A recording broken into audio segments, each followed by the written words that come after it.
Sir TV देखते देखते हुए तो पढ़ाई करते हैं, ऐसा नहीं करना है लेकिन। ठीक है, तो चलो स्टार्ट करते हैं बिना किसी देरी के। तो आज हमारा फर्स्ट चैप्टर 11 का श्री गणेशाय होगा।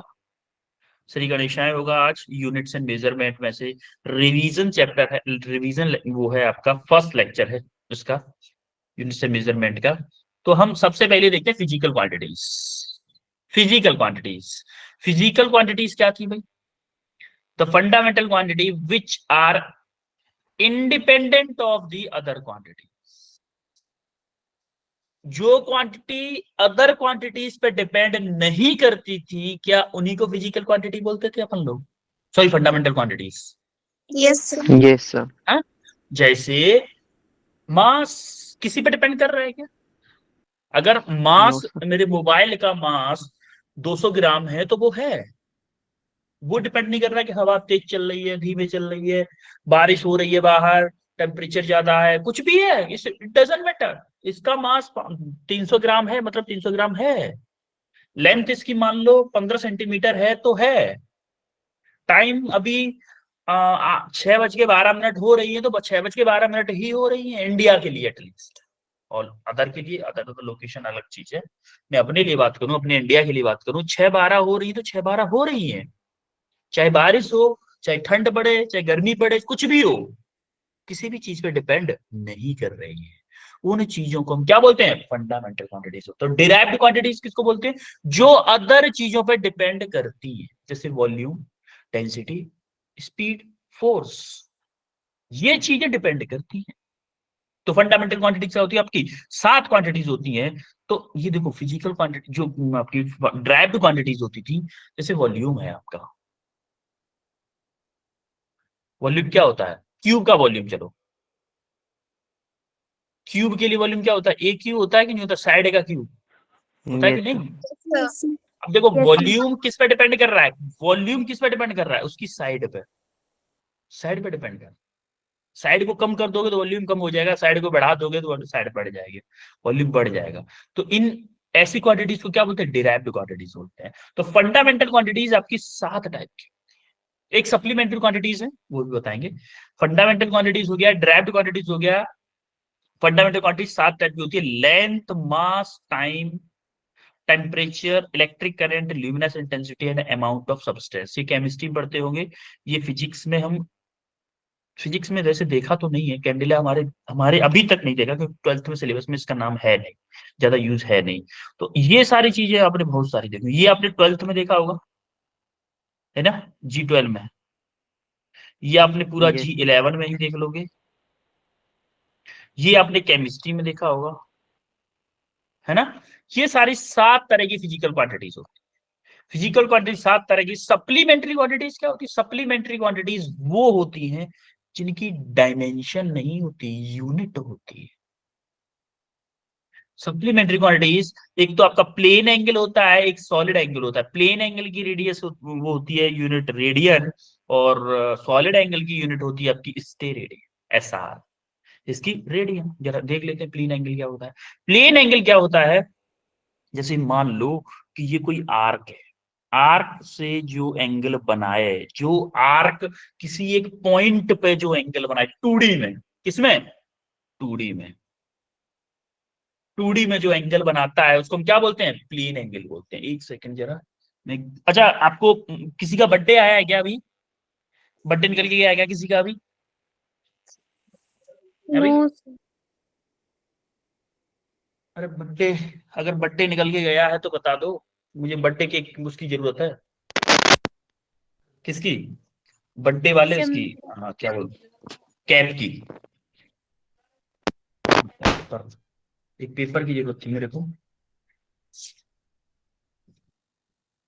ठीक है, ऐसे करते हैं कुछ। तो देखो, प्लेन, अगर आपका प्लेन एंगल है, प्लेन की वजह से कोई एंगल है तो उसको हम क्या बोलते हैं? प्लेन एंगल बोलते हैं। अब देखो हमारा आता है 2D में, अगर मेरा 3D, सॉरी, अगर मेरा 2D में या 3D में एंगल हो तो उसको हम क्या बोलेंगे? Solid angle. देखो जरा कैसे।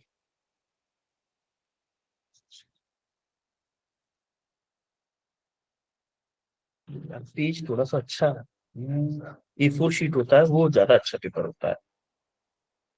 उसकी थोड़ी ज्यादा अच्छा वो बनता है ना। जोकर की कैप याद है, बर्थडे कैप याद है? Yes, Yes, sir. sir. जो बर्थडे कैप होती है वो अच्छा एग्जाम्पल होता है किसका? सॉलिड एंगल का। वो एक अच्छा एग्जाम्पल होता है सॉलिड एंगल का। तो देखो मैं एक बनाने की कोशिश की है मैंने ऐसे ही। देखो ये जो सरफेस एंगल बना रहा है, ये जो आपको दिख रहा होगा, ये जो आपको होल टाइप का दिख रहा होगा, मैं उंगली से करता हूँ बंद तो हो जाता है। तो यहाँ पे जो एंगल बन रहा है इस पूरे सरफेस का यहाँ पे जो एंगल बन रहा है, ये गोल वाला, ये पूरा गोल, इस एंगल को क्या बोलते हैं? सॉलिड एंगल को। जैसे इसके अंदर अगर मैं कोई गोली डालूं, कंचा डालूं, या फिर कोई मोटी सी गोली डालूं, तो यहाँ पे कहीं जाके बीच में अटक जाएगा, मान लो यहाँ पे कहीं जाके अटक जाएगा, तो उस वाले एंगल को, ये पूरा 3D में एंगल जो बनेगा उसको क्या बोलते हैं हम? Solid angle. आ रही बात समझ में? Yes, Yes, sir. तो आपको plane angle, solid angle clear हुआ? yes, sir. Yes, sir. Okay okay. अब आगे बढ़ते हैं, हमारे अब आते हैं हम डायमेंशनल एनालिसिस।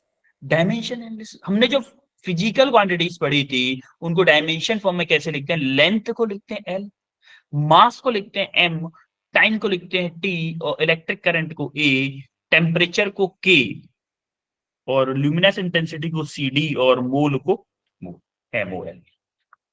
अब देखो कुछ बेसिक क्वांटिटीज का, बेसिक फिजिकल क्वांटिटीज का डायमेंशन है, डायमेंशनल फॉर्मूलाज है। जैसे फोर्स, फोर्स का फॉर्मूला क्या होता है? Mass into acceleration. जैसे मैं बोलूं, ये सारी की सारी क्या है? डिराइव्ड क्वांटिटीज है एक्चुअली में। फोर्स है हमारा, क्या होता है? मास इनटू एक्सीलरेशन, एम ही होता है ना। और मास की डायमेंशन क्या है मेरी? एल है। अरे चलो पहले यूनिट लिख देते हैं, केजी डॉट एक्सेलरेशन क्या होगी? मीटर पर सेकंड स्क्वायर होगी कि नहीं? Yes, sir. Yes, sir. तो मास क्या है मेरा? मास क्या है? केजी। केजी की डायमेंशन क्या है यार? देखो केजी की डायमेंशन किस में लिख रहा है? M, capital M. एक चीज और, डायमेंशन को हमेशा बड़े ब्रैकेट में बंद करते हैं। डॉट हमारा मीटर, मीटर का क्या? एल। मीटर को एल लिखते हैं, एल। और सेकंड क्या, मैं इसको ये भी लिख सकता हूँ, K G dot metre dot second की पावर माइनस के 2, ये भी लिख सकता हूँ क्या इसको? Yes, sir. Yes, इस sir. इस फॉर्मूले को। तो हम क्या किया? एल टी माइनस के 2 लिख सकता हूँ क्या? Yes, sir. बोलो। Yes, तो sir. मेरी फोर्स की डायमेंशन क्या आ गई? एम एल टी माइनस के 2, दिस इज द फोर्स की डायमेंशन। या फिर कहीं पे मुझे न्यूटन, फोर्स की यूनिट न्यूटन होती है, तो न्यूटन की अगर मुझे डायमेंशन लिखनी पड़े तो हमेशा मैं लिखूंगा क्या? एम एल टी माइनस के 2। वर्क सिमिलरली होता है फोर्स इंटू डिस्प्लेसमेंट। इसी में डिस्प्लेसमेंट का मतलब एल का मल्टीप्लाई कर दोगे, M L two T minus के 2 हो जाएगा, M L two T minus के 2। Yes, sir. Pressure, force constant, gravitational constant, impulse, stress, strain, ये काफी सारी इंपोर्टेंट क्वांटिटीज के आपको कुछ डायमेंशंस ऑफ डायमेंशनल फॉर्मूला बता दिए। अब सर ये कैसे पता चलेगा?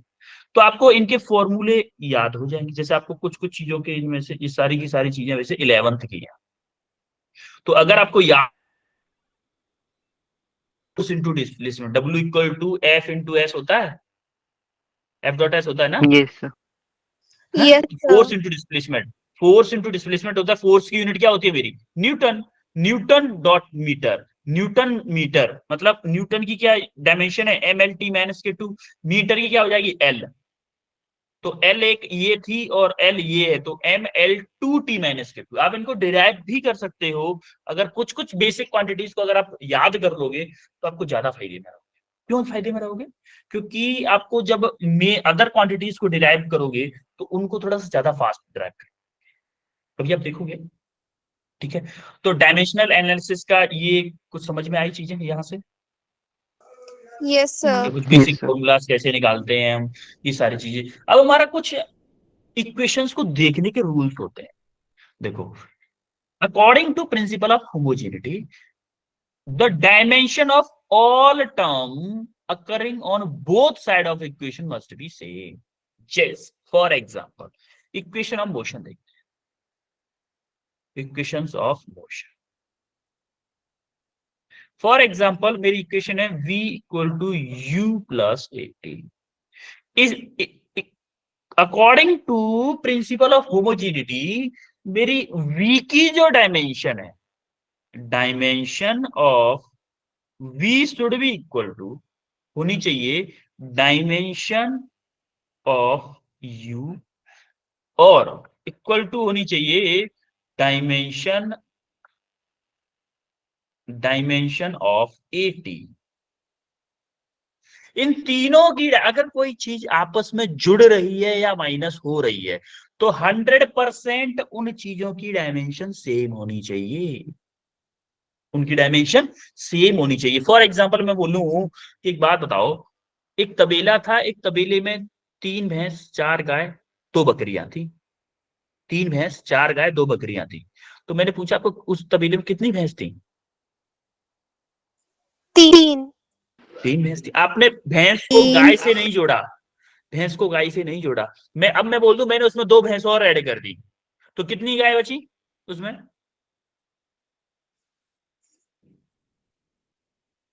लिख देता हूँ दोबारा, भूल रहे हो। देखो 4 3 बफेलो 2 काव 2 गोट, ठीक है, पहले ये था।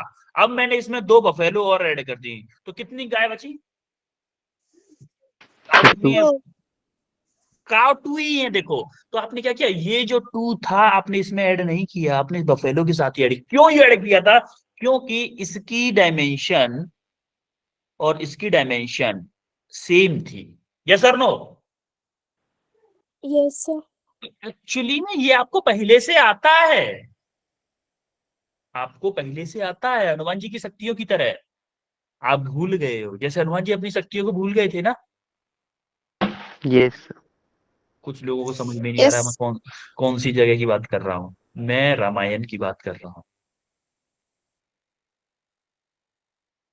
ठीक है। तो एक्चुअली में उन्हीं चीजों को ऐड या सब्ट्रैक्ट किया जा सकता है जिनकी डायमेंशन सेम हो। अब देखो, तो मान लो, अगर और एक चीज और है, डायमेंशनल एनालिसिस का हम कन्वर्जन में भी यूज करते हैं। इस कन्वर्जन को मैं अलग तरीके से बताऊंगा, इसको छोड़ो, शॉर्टकट तरीके से बताऊंगा मैं। इसको छोड़ो, आप यहाँ पे आओ। लिमिटेशन क्या होती है फिर इसकी कोई? जैसे आपको ये चीज तो बता देगी डायमेंशन, डायमेंशनल एनालिसिस होगा क्या, यहां से इस कंडीशन का यूज करके हम इनकी ये इक्वेशन करेक्ट है या इनकरेक्ट है। कल को मैं बोल दूं आपसे कि V square equal to U plus 80, क्या ये इक्वेशन करेक्ट है? तो आप क्या करोगे, इसकी डायमेंशन निकालोगे, इसकी डायमेंशन निकालोगे और इसकी डायमेंशन अलग अलग निकालोगे, बोलोगे कि सर इनकी डायमेंशन सेम नहीं है, इसीलिए ये इक्वेशन इनकरेक्ट है। ये डायमेंशनली करेक्ट नहीं है, क्योंकि हर एक टर्म की डायमेंशन सेम नहीं आ रही है, इसीलिए डायमेंशनली करेक्ट नहीं है इक्वेशन, ये इनकरेक्ट इक्वेशन। आ रही बात समझ में? जैसे फॉर एग्जाम्पल, अब इसकी लिमिटेशन क्या होती है देखो, अगर मैं बोल दूं v equal to ut plus half S था, सॉरी एस होता है, s equal to ut plus half at square. अब मैं इस हाफ एटी को हटा देता हूं पहले, देखो एटी स्क्वायर, इसकी डायमेंशन क्या है कोई बताएगा? इसकी डायमेंशन, इसकी यूनिट क्या है पहले? मीटर। मीटर, इसकी डायमेंशन क्या होगी? एल मीटर होगी कि नहीं हो गई बताओ? सर। अब देखो यस इसकी यूनिट क्या है? मीटर पर सेकंड इंटू सेकंड। तो सेकंड से सेकंड कट गया तो क्या बचा? मीटर बचा। मीटर, इसकी डायमेंशन क्या होगी? एल हो गई। यस और नो? अब इन दोनों की यस देखो जरा, क्या है? मीटर पर second square into second square, time की unit second square, second square cut गया, कितना बचा? Second metre. मीटर यानी कि इसकी डायमेंशन क्या हो गई? एल हो गई। अब देखो, क्या ये इक्वेशन करेक्ट थी? S equal to ut plus at square, क्या ये इक्वेशन करेक्ट है? नो सर नो नहीं करेक्ट है, करेक्ट नहीं है। लेकिन डायमेंशनल फॉर्मूला क्या बता रहा है भैया? करेक्ट है, डायमेंशनल फॉर्मूला के अकॉर्डिंग करेक्ट है। इसकी डायमेंशन एल है, इसकी डायमेंशन एल है, इसकी डायमेंशन, डायमेंशनल फॉर्मूले के अकॉर्डिंग करेक्ट है। लेकिन एक्चुअली में ये इक्वेशन करेक्ट नहीं है, नॉट अ करेक्ट इक्वेशन। यही इसकी लिमिटेशन बनी सबसे पहली। By the method of dimension we can not get any information about dimensionless constant. जो डायमेंशन लेस कांस्टेंट था हमारा 1/2, उसकी इंफॉर्मेशन ये इक्वेशन डायमेंशनल फॉर्मूला नहीं दे पाता। If physical quantity depend on more than 3 fundamental quantities, formula can not be derived. 3 से ज्यादा quantities पे अगर कोई फिजिकल क्वांटिटी डिपेंड कर रही है तो फॉर्मूला ये डिराइव भी नहीं कर सकती। एक्चुअली में इसका यूज हम फॉर्मूला डिराइव भी करने में फॉर्मूला डिराइव करने में भी यूज कर सकते हैं। क्वेश्चन करेंगे इसका एक आध। We can not derive the formula containing trigonometric functions, exponential function, logarithmic function. अगर किसी फॉर्मूले में लॉग आ रहा है, साइन आ रहा है, कॉस आ रहा है, ट्रिग्नोमेट्रिक कुछ भी आ रहा है, एक्सपोनेंशियल आ रहा है, ई की पावर आ रही है, उसको भी डिराइव नहीं कर पाएगी। ये लिमिटेशंस है इसकी। The method of dimension can't be use to derive the equation containing more than one term with plus minus symbol on a right side. More than one term मतलब हम सभी उनको एक साइड में ले जाते हैं। इसकी इस स्टेटमेंट को छोड़ दो, कोई दिक्कत नहीं। It gives information whether the physical quantity scalar और वेक्टर। स्केलर और वेक्टर का मतलब है कि ये डिपेंडेंसी के अकॉर्डिंग डिसाइड करते हैं वो तो, ठीक है। एक्चुअली में यहाँ पे आपका ये अगर वेक्टर है तो ये दोनों क्वांटिटी का सम ये वेलोसिटी वेक्टर होगी, एक्सेलरेशन वेक्टर होगा, क्योंकि टाइम तो स्केलर होता है। ऐसा थोड़ी ना 2 मीटर भाई 10 सेकंड हो रहे हैं मेरे साइड में, कभी ऐसा सुना है? स्केलर वेक्टर तो समझते होंगे ना? Yes, sir. Yes, scalar sir. Vector समझते होंगे। हाँ, तो स्केलर वेक्टर के अकॉर्डिंगली ये थोड़ी सी उसके बारे में भी इंफॉर्मेशन देती है कि ये क्वांटिटी स्केलर है या वेक्टर। बोलो कुछ लिमिटेशंस का कुछ पता चला, समझ में आई बात है? Yes, sir. Yes. ठीक है, अब हम बढ़ते हैं सीधे सीधे क्वेश्चन की तरफ। क्वेश्चन थोड़ा फास्ट करेंगे। देखो, the angle of 1 minute of arc in radian is nearly. करो भाई, करो जरा। 1 मिनट ऑफ आर्क,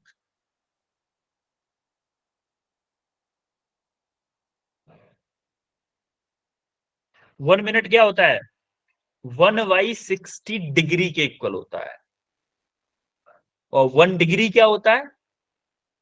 π/180 रेडियन के इक्वल होता है।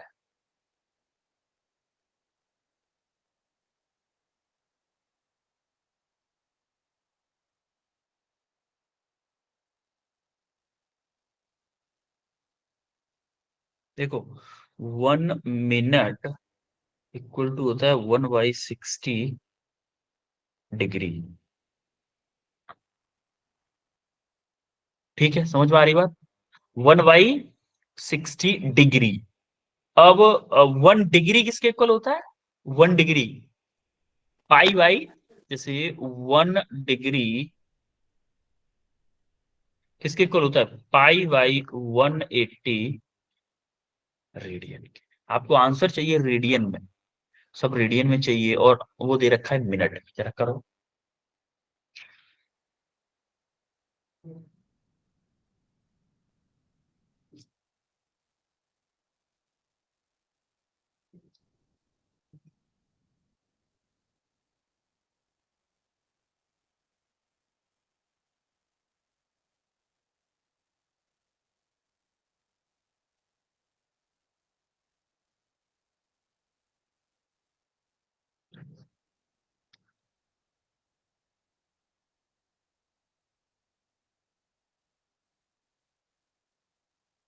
आकांक्षा, हर्ष, हर्ष बताओ, हर्ष बताओ।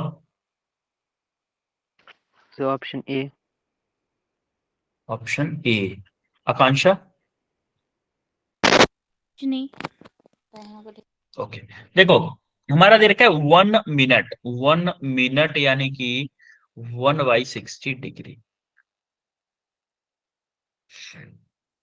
ठीक है भाई, 1/60 डिग्री को क्या मैं लिख सकता हूं कि देखो, 1π/180 रेडियन डिवाइडेड बाई 1 डिग्री,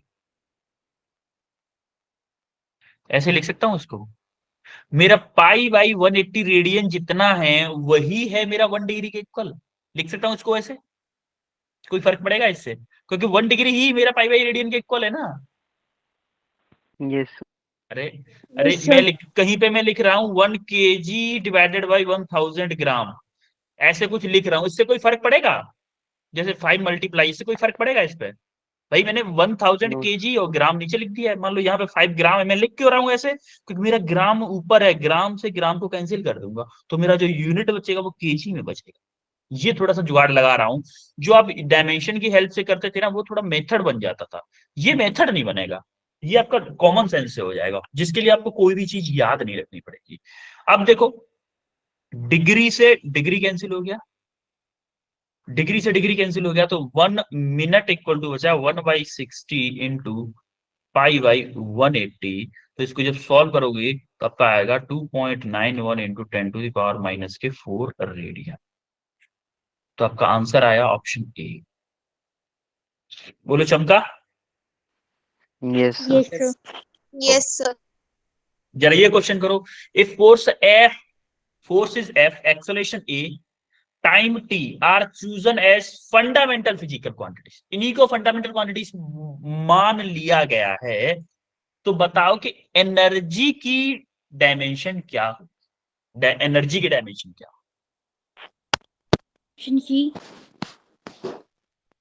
बेटा चीटिंग नहीं करना है किसी को भी, चीटिंग नहीं करना है, खुद से करना है, करो, इतनी जल्दी कैसे कर सकते हो। कि खुद ही करे।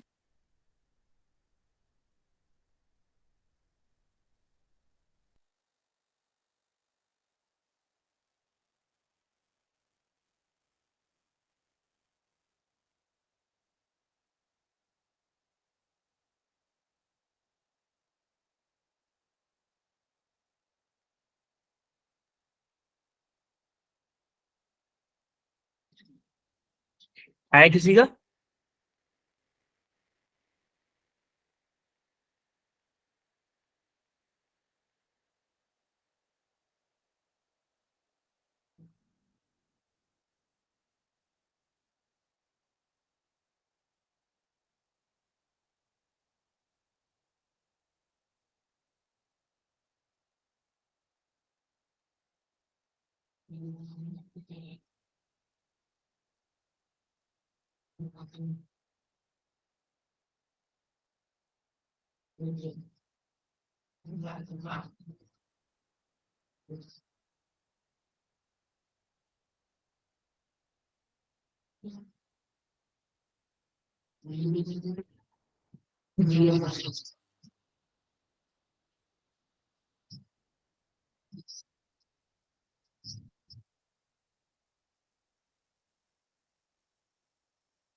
देखो इस क्वेश्चन को मैं करवा देता हूँ, फिर अगला अगला वाला भेजिएगा, ठीक है।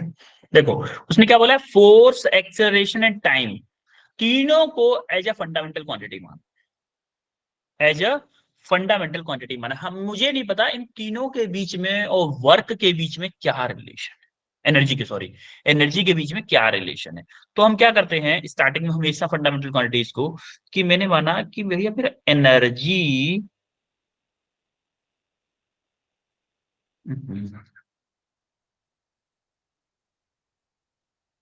एनर्जी मेरा होगा फोर्स की पावर ए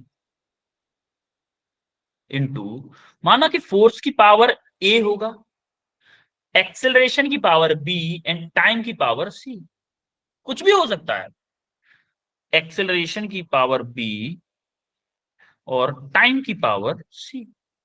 अब देखो, माना कि मेरा एनर्जी जो है टाइम पे डिपेंडेंट नहीं है, तो मेरे सी की वैल्यू 0 आ जाएगी। एक्सेलरेशन पे डिपेंड कर रही है स्क्वायर के अकॉर्डिंगली, उस स्क्वायर के हिसाब से, तो एक्स एक बी की वैल्यू 2 आ जाएगी। फोर्स की पावर 3 के डायरेक्टली प्रोपोर्शनल होती है मेरी एनर्जी, तो ए की पावर 3 आ जाएगी। कुछ भी हो सकता है, ये सिर्फ इन्हीं के लिए नहीं है, अदर क्वांटिटीज के लिए भी है।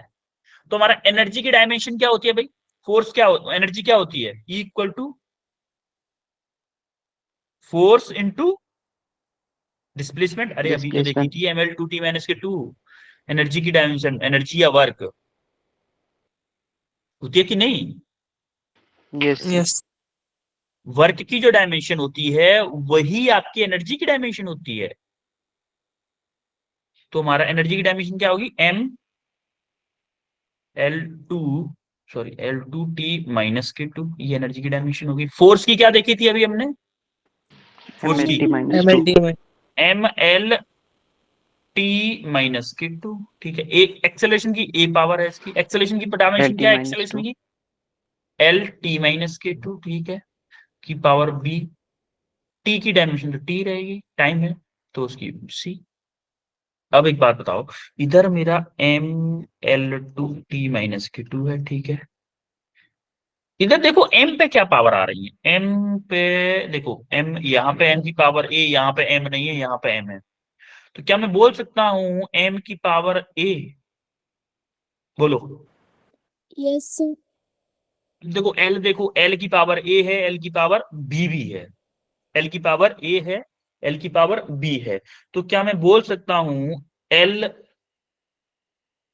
ए प्लस बी, बोलो। Yes. L A plus B, और टी की पावर देखो, टी की पावर -2a है, टी की पावर -2b है, और टी की पावर सी भी है। तो मैं बोल सकता हूं क्या -2a प्लस, सॉरी प्लस नहीं, -2b प्लस के सी, बोलो। इतना चमका सबको, Yes, Yes. sir. चमका कि नहीं इतना, Yes, sir. Yes, sir. Yes, sir. ठीक है भाई। ओके, अब हमें क्या करना है, कंपेयर करना है। Compare the powers of ML, T on both sides, दोनों साइड पावर्स को कंपैरिजन कर। देखो m की पावर a है इधर, और इधर 1 है। तो देखो फॉर m के लिए अगर आप लोगे तो आप क्या आएगा, a = 1 आएगा कि नहीं आएगा, क्योंकि अगर जितनी पावर इधर है उतनी पावर इधर होनी चाहिए, according to principle of homogeneity. दोनों साइड की डायमेंशन सेम होनी चाहिए, होनी चाहिए कि नहीं। Yes, sir. अब देखो m की पावर मेरे पास आ गई। एक बात बताओ, एल पे यहाँ पे 2 है, ठीक है ठीक है, कोई दिक्कत नहीं है। अब जरा एल के लिए देखो जरा, क्या है, यहाँ पे मेरा एल ए प्लस बी है, तो A plus B equal to L, इधर क्या है मेरा 2, 2 होगा। तो ए की वैल्यू क्या है मेरी 1, तो देखो ए की वैल्यू 1 लिखो, प्लस बी इक्वल टू 2, तो बी की वैल्यू क्या आ गई मेरी 1 आ गई, बी की वैल्यू भी आई कि नहीं, Yes, sir. हाँ। ए की वैल्यू 1 आ गई और बी की वैल्यू भी 1 आ गई। अब मुझे चाहिए क्या, सी की वैल्यू चाहिए। सिमिलरली आप किसको कंपैरिजन कर दो, टी को कंपैरिजन कर दो। टी को कंपेयर करोगे, इधर -2 है, इधर क्या है -2a -2b प्लस के सी इक्वल टू -2, इधर -2 है ना, ठीक है भाई। ए की वैल्यू क्या है, +1 है, तो -2 इंटू 1, माइनस बी की वैल्यू क्या है, +1 है, -2 into 1 plus C equal to -2। तो देखो सी की वैल्यू अगर मुझे निकालनी है तो यहां से देखो सी इक्वल टू -2 -2 -4, तो Yes, -2 पहले से था, -4 अगर इधर जाएगा तो +4 हो जाएगा। तो यहां से देखोगे सी की वैल्यू मेरी 2 आ गई, आई कि नहीं आई। Yes, sir. yes, sir. अब इस सी की वैल्यू को हम क्या करने वाले हैं, put the value of A, B, C in equation 1 ले लो इसको, चाहे इन इक्वेशन 1। अब आप देखो जरा, एनर्जी को E ले ले रहा हूं, E इक्वल टू, तो F, F की पावर क्या आ रही है, ए, ए मतलब 1 इंटू एक्सेलरेशन, एक्सेलरेशन की पावर क्या है, बी, बी मतलब 1, ठीक है भाई। टाइम, टाइम की पावर क्या है, सी, सी मतलब 2। तो हमारा क्या आ रहा है, एफ की पावर 1, ए की पावर 1, टी की पावर 2। तो ई क्या मैं बोल सकता हूं, एफ ए टी 2, कौन सा इक्वेशन, कौन सा ऑप्शन है, F-A-T-2, ऑप्शन बी आ रहा है क्या, Yes, sir. Yes. बोलो। चमका सबको, कैसे हुआ है ये, Yes, sir. Yes, sir. Okay, okay. अब जरा ये क्वेश्चन करो, सब नीट के क्वेश्चन है भाई, करो सब।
Sir, option A.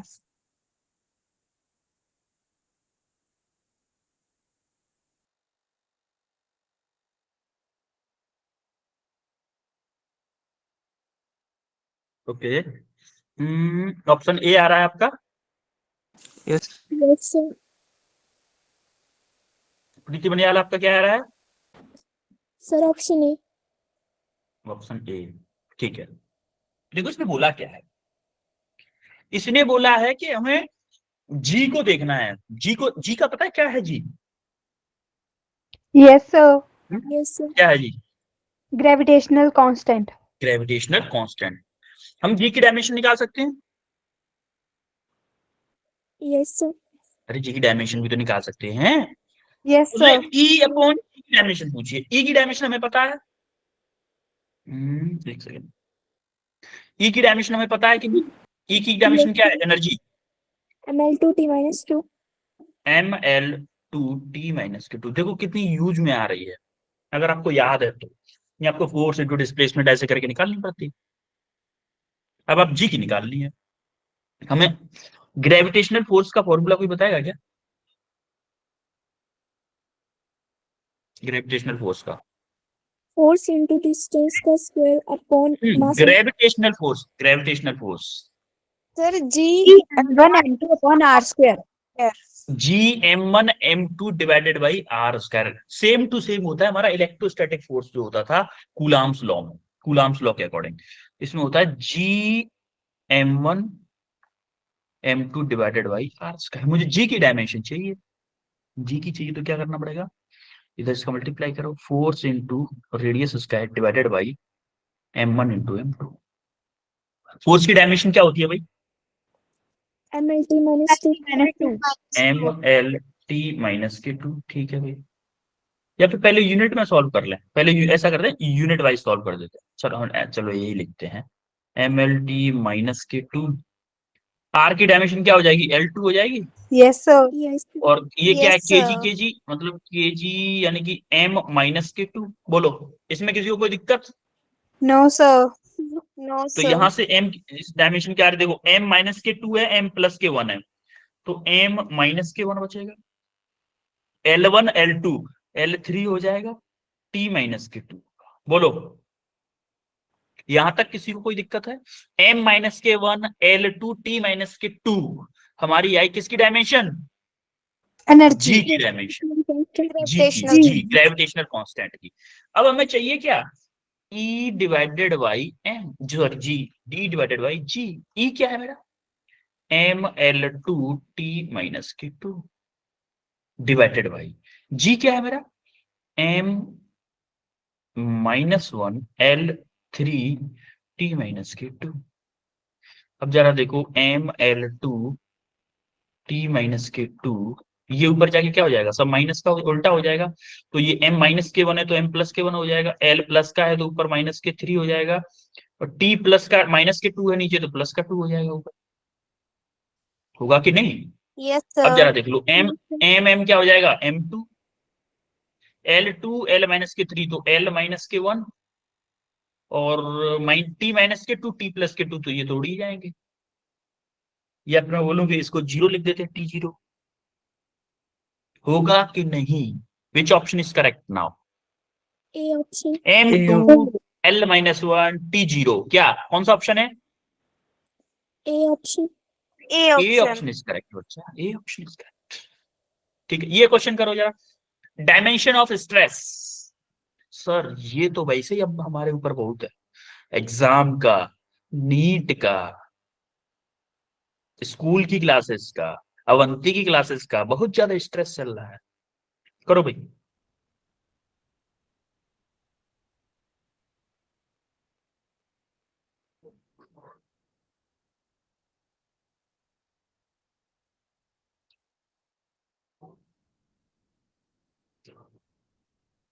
Sir, D option. Sir, option D.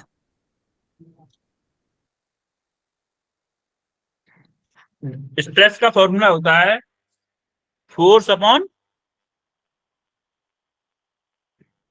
क्या होता है? Force upon Force upon area. Cross sectional area. Force upon cross sectional area, यानी कि फोर्स अपॉन एक्चुअली में क्रॉस सेक्शनल, एक्चुअली में ये फोर्स जो भी होता है ना, इंटरनल रजिस्टिंग फोर्स होता है। ये बताऊंगा मैं जब स्ट्रेस पढ़ाऊंगा तब आपको।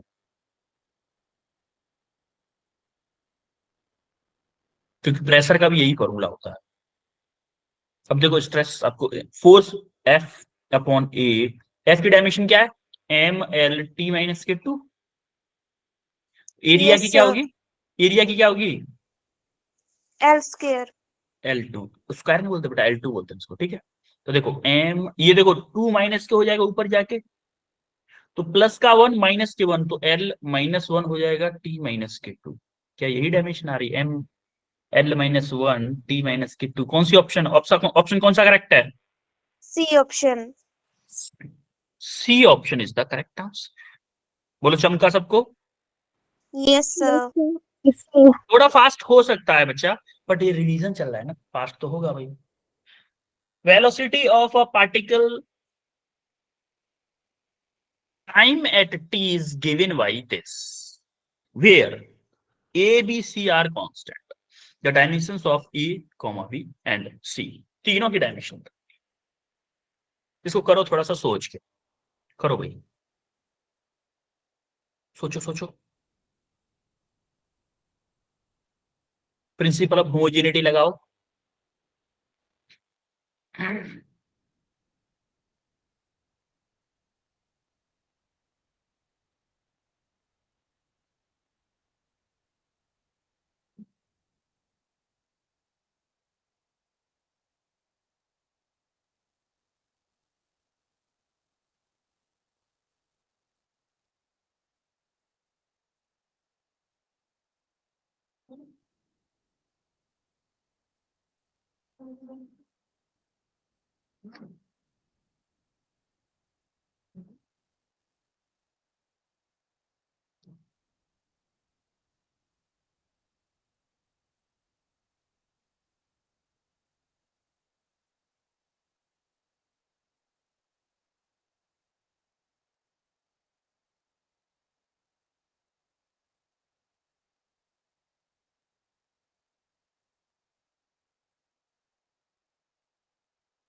राजकुमारी आंसर बताओ बेटा, राजकुमारी। Sir, A option. Harsh. Option A. Okay, well done, दोनों का करेक्ट आंसर है। जरा देखो, मेरे पास एक्सप्रेशन है v equal to A T plus B upon T plus C. A मतलब एक्सेलरेशन नहीं है यहाँ पे, पता नहीं क्या है, कांस्टेंट है कोई। इन तीनों की डायमेंशन पूछी है, ए कोमा बी कोमा सी, तीनों की डायमेंशन पूछी है रे बाबा। क्या इसकी जो डायमेंशन होगी, क्या उसकी भी वही डायमेंशन होगी, Yes, sir. और इस पूरे टर्म की वही डायमेंशन होगी? According to principle of homogeneity होना चाहिए कि नहीं होना चाहिए ये? यस। Yes, sir. अब पहली बार में क्या करो, आप इन दोनों को ले लो, पहली बार में इन दोनों को लो, इन दोनों को लेते हैं। v की डायमेंशन क्या होगी, m sorry L T minus के 2, एल टी माइनस के 1 सॉरी, मीटर पर सेकंड होती है ना। यस। Yes, sir. अरे मीटर पर सेकंड वेलोसिटी की यूनिट एल, सॉरी मीटर क्या होगा एल, ये क्या होगा टी माइनस के 1, एल टी माइनस के 1 होगा ना वेलोसिटी। Yes, sir. ये हमने यहाँ पे यूज कर दिया। तो dimension of v equal to A की डायमेंशन हमें नहीं पता, टी की डायमेंशन क्या है मेरा, टी, टी को इधर भेजो जरा, क्या होगा यहां से, टी को इधर भेजोगे तो क्या टी माइनस के 1 होगा या इधर आके, भाई टी नीचे आएगा, इसके नीचे आएगा, फिर ऊपर जाएगा तो माइनस के वन हो जाएगा। तो ए की डायमेंशन क्या आ गई मेरी, एल टी माइनस के। आई की नहीं आई बोलो। Yes. Yes, sir. ठीक है भाई, तो एक तो मेरे पास ये आंसर हुआ एल टी माइनस के टू, यानी कि अगर मैं देखूं ना तो इसको अभी भी क्लिक कर सकता हूँ, ऑप्शन ए कर सकता हूँ कि नहीं, क्योंकि देखो एल टी माइनस के टू एक ही ऑप्शन है, एल टी प्लस के टू है यहाँ। Yes, मैं आगे sir. न जाऊं, यही और देखो नीट में ऐसा ही करना है। एग्जाम में आपको ये सॉल्व करके नहीं दिखाना, अपनी साइंसाई नहीं दिखानी एग्जाम में। छोड़ दो वही हो गया, मेरा काम हो गया, मेरा मुझे ऑप्शन मिल गया, बाहर में जा दो, मुझे 4 नंबर मिल गया, आगे बढ़ो। सिमिलरली अब क्या करना है हमें, बी। अच्छा एक बात बताओ मेरे को कि अगर मेरा बी में सी ऐड हो रहा है, ये दोनों ऐड हो रहे हैं, तो क्या यहां से मेरी dimension of T equal to dimension of C होना चाहिए, तभी तो ऐड हो रहे हैं दोनों चीजें। बोलो। Yes. Yes. Yes, sir. Dimension of T क्या है मेरी, कैपिटल टी, क्या यही होगी मेरी डायमेंशन ऑफ सी? बोलो। तो एक और आंसर Yes, मुझे sir. यहां से मिल गया, तो यानी कि सी टी जो मेरा सी की डायमेंशन है वो टी मिल गया, ये भी करेक्ट है भाई। हमें चाहिए क्या, अब हम इन दोनों को ले लो जरा, इन दोनों को ले लो, इन दोनों को लेके आओ इधर नीचे, इन दोनों को ले लो या फिर इसको ले लो। इसकी डायमेंशन क्या है, एल टी माइनस के वन इक्वल टू क्या होगा, इसको नहीं, इस गोले को ऐसे बनाओ, इन दोनों को लिया है, एल टी माइनस के वन इक्वल टू क्या होगा, बी। बी की डायमेंशन हमें पता नहीं है, हमें पता है इसकी डायमेंशन पता है, इसकी डायमेंशन पता है, क्या है मेरा टी है। तो देखो अगर मेरी डायमेंशन 2 मीटर पर सेकेंड प्लस 2 मीटर पर सेकेंड, फाइनल में क्या आएगा 4 मीटर पर सेकेंड, डायमेंशन तो आपकी एल टी माइनस के टू ही रहेगी ना, मैग्नीट्यूड बड़ा है दो चीजों को ऐड करने से, तो हमारा यहाँ पर डायमेंशन तो टी ही रहेगा, रहेगा कि नहीं। Yes, sir. Yes. टी को जरा इधर लेके जाओगे क्या होगा, B equal to L T minus के वन, और आपका क्या होगा ओनली टी होगा इधर, तो टी से टी कैंसिल हो जाएगा, तो बी क्या होगा आपका एल बचेगा only। बोलो चमका। Yes, Yes. sir. Yes, sir. ठीक है, अब जरा लास्ट क्वेश्चन और देख लो, एक और question. According to Newton the viscous force acting between liquid layers of area A and viscosity gradient DV over DZ delta V over delta Z. Delta V का मतलब है वेलोसिटी, ग्रेडियंट बोला है तो मीटर पर सेकेंड, ये इसकी unit होती है हमारी लेंथ है एल, मीटर बोल दो चाहे। तो उसने बोला क्या है, where eta is a constant is called, eta की डायमेंशन जो न्यू बनाया ना, न्यू सॉरी न्यू बोलते हैं इसको, न्यू की डायमेंशन पूछिए। तो भयंकर सा फॉर्मूला लग रहा है, लेकिन आप सॉल्व करने बैठोगे तो इतना टफ नहीं है ये। न्यू का फॉर्मूला निकालो, सॉल्व कर दो। देखो चलो करवा देता हूँ इसको, थोड़ा सा आपको डर लग रहा होगा इस क्वेश्चन से, क्योंकि आपने देखा भी नहीं है ऐसा कभी क्वेश्चन।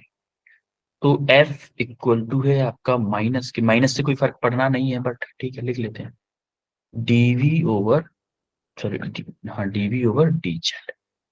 ठीक है, अब हमें यहाँ पे हर एक की डायमेंशन लिख लेते हैं पहले, क्या क्या डायमेंशन। देखो हमें F की डायमेंशन पता है, क्या है मेरी बोलो, एम एल टी माइनस के टू। ए Yes, क्या है sir. मेरा एरिया, एरिया की डायमेंशन क्या है L2 है कि नहीं है। Yes, sir. DV Yes. Over DV की, चलो डीवी की अलग ले लेते हैं, डीवी की डायमेंशन क्या है भाई, डीवी की डायमेंशन क्या मेरी Minus. M L T minus के टू है, L T minus one sorry, metre पर सेकेंड है ना। और डीजेड, डीजेड क्या है मेरा लेंथ है, लेंथ मतलब एल। बोलो कोई दिक्कत किसी को यहाँ तक। No, sir. हाँ ठीक है भाई। अब आप क्या करो, यहां से ही ये जो इक्वेशन है, ये इस इक्वेशन से ईटा की वैल्यू निकालो, सॉरी न्यू की वैल्यू निकालो, ईटा ही बोल दो, न्यू तो इसको बोलते हैं वैसे, न्यू इसको बोलते हैं। ईटा की वैल्यू निकालो, यहां से क्या आएगा, ये सब कुछ नीचे पहुंच जाएगा एफ के, एफ अपॉन ए डीवी ओवर डीजेड, या फिर बोलूं एफ अपॉन ए डीवी डीजेड का मल्टीप्लाई कर दो ऊपर, डीजेड ऊपर पहुंच गया। तो अब देखो एफ की डायमेंशन क्या है, एम एल टी माइनस के टू, डीजेड क्या है, एल है, डिवाइडेड बाई ए क्या है, एल टू है, और डीवी क्या है, एल टी माइनस वन, है कि नहीं। अब जरा Yes, sir. कैलकुलेशन जरा ध्यान से करो, देखो एम पूरे में एक ही है तो एम को तो सेव रखो, कोई दिक्कत, एल को जरा संभालो, एल प्लस वन प्लस के टू हो गया, Yes, sir. ऊपर प्लस के टू है, प्लस के टू मेरा ऊपर है एल, नीचे देखो प्लस के टू प्लस के वन प्लस के थ्री, ऊपर जाएगा माइनस के थ्री, क्या मेरा एल माइनस के वन बचेगा। Yes, sir. sir, ठीक है भाई, एल का हिसाब किताब हो गया। अब आते हैं टी पे, टी पे आते हैं, टी में क्या है भाई, टी ऊपर माइनस के टू है, एक तो माइनस के टू है ऊपर, और नीचे माइनस के वन है, जब ऊपर जाएगा क्या हो जाएगा, प्लस के वन हो जाएगा, प्लस के वन, तो क्या बचेगा, टी माइनस वन बचेगा कि नहीं बचेगा, Yes, sir. बोलो, yes, sir, कोई दिक्कत किसी को, No, which option is sir. Correct, D कौन सा ऑप्शन option. करेक्ट है, D option is the correct. तो होमवर्क जो आपको होगा पीडीएफ फॉर्मेट में शेयर किया जाएगा, तो अभी आपको होमवर्क नहीं शेयर करूंगा मैं, पीडीएफ में ही शेयर करूंगा। तो हमने टाइम से सारे क्वेश्चन फिनिश कर लिए, थोड़ा सा फास्ट रहा क्या कि नॉर्मल रहा है सब कुछ, Sir, normal. ठीक है। आज हमने क्या क्या पढ़ा है, फिजिकल क्वांटिटीज पढ़ी है, या फिर बोलूं कि फंडामेंटल फिजिकल क्वांटिटीज में हमने फंडामेंटल क्वांटिटीज, डिराइव्ड क्वांटिटीज, और क्या पढ़ा है, सप्लीमेंट्री क्वांटिटीज, और दूसरा डायमेंशनल एनालिसिस, और हमने क्या किए हैं, क्वेश्चंस। तो आज की क्लास में कोई भी doubt, no, sir, No, sir. देखो No, अभी sir. छुट्टियां वगैरह भी चल रही हैं, तो जो भी आपको प्रैक्टिस क्वेश्चन मिले हैं सभी क्वेश्चंस को लगाइएगा, ठीक है। Yes, yes, sir. no option, ठीक है, फिर मिलते हैं 1 घंटे बाद, फिर से मिलना है अपन को, सॉरी आपकी नहीं है, आपको 1 घंटा, हाँ आप ही की तो है, आपको तो मिलना है 1 घंटे, 8:30 से मिलना है आपको, याद आ गया मेरे को, 8:30 बजे फिर से मिलते हैं फिर बच्चों, okay Yes, sir. Okay, Yes, bye sir. Everyone, Thank you, sir. Bye, sir. Bye bye, sir. Bye.